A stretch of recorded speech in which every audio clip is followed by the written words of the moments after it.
Welcome to Introduction to Project Management. Projects are everywhere.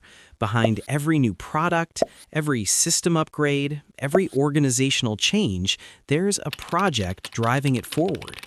But having a great idea is only the beginning. Knowing how to manage it is what makes the difference.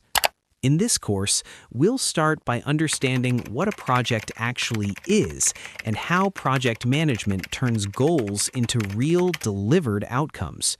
From there, we'll look at how projects fit into a larger picture within programs and portfolios and how that connects to the overall direction of an organization.